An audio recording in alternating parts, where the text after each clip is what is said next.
Welcome to the best of the Leon Charney Report. For over 2 decades, Leon Charney, one of the architects of the historic Camp David Peace Accords, has interviewed some of the most important figures in modern-day history. These interviews provide a window into some of the most significant events of the last 50 years. In this excerpt, recorded in May of 1992, Leon Charney speaks with 3 experts on Syria and Jewish life in Syria. The interview gives insight into the mindset of the Syrian regime and life in Syria. We're back. We're discussing Syrian Jews, the fact that they possibly may be allowed to leave the country. We're talking about 4,000 Jews. Alice Harari, who's formed an organization, has been very instrumental in trying to get these people out. She's not sure they're out yet or on their way out. We'll talk to her. But let's start with Professor Rerun, who's a professor at Columbia University and an expert on Syria. Do you believe they'll come out, George? I'm hopeful. That's a prayer. I'm asking what you believe. Well, I think that what is significant is that President Assad seems to have realized he's a pragmatist. He's a nasty guy, but he's very pragmatic, and he's realized he no longer has the Soviet Union backing him. He's lost some of his support in the Arab states. He sees the only game in town is improving relations with the United States, and as long as the United States makes it very clear that unless you clean up your act on human rights, on terrorism and drug dealing, you won't get American aid. This was made clear by a letter by Senator Kennedy and 68 other members of the Senate in March to him, which also called for the release of the Sweat brothers from prison. So I think that is the good news. The caution that I have is that there were other promises, other statements, saying in 1977 when he met with Carter, I'm going to let people go for humanitarian reasons for family reunification. 14 young women were let out, no family reunification. In 1989, he made similar promises. More young women were permitted to leave, but in terms of family reunification, the first family reunification occurred in the beginning of this year. So two kids were let out. Now, I hope that this time he will fully implement what he's promised. You're a student of Assad. You've studied a lot about him. Among other parts of the Middle East, yes. Well, let's talk about Assad now. Please. Jimmy Carter, a man I used to be connected with, and I've said this numerous times on this show, said that Assad was the most clever of Arab leaders. Would you agree? Yes, Henry Kissinger said the same thing. So I do agree with that, Is yes. Henry Kissinger more important than Jimmy Carter? I didn't say that. I'm asking. You got here a Democrat and a Republican, both agreeing that he's one of the... Kissinger will become a Democrat too. He's not that settled yet. Alice, tell us about your organization. Well, we're called the Council for the Rescue of Syrian Jews. We started in 1989, where we consist of members of the Syrian Jewish community. And most of us are volunteers. We have 2 employees. And basically we formed to spearhead the effort on Syrian Jewry. Many of the American Jewish organizations have been involved. But they've been involved. Have they been helpful? They've been involved in fits and starts over the last 20 years, and starts. They did. Sounds like a rock group. What's fits and starts? They did things off and on when an event would occur in Syria that they would have to respond to. But there was never a consistent effort. There was never one organization to take the lead on the cause. And the reason they gave was that the Syrian Jews themselves were not fronting for it, and so we formed the organization.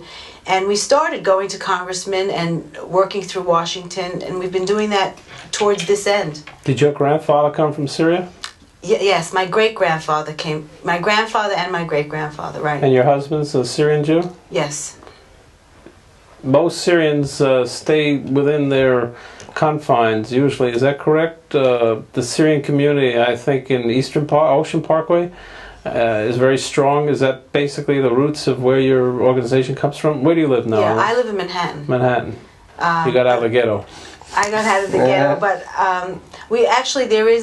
there are about 300 families in Manhattan, and we have a synagogue here in Manhattan as well. Now, you and your community have adopted Ben Zulta here, who looks like a terrific guy.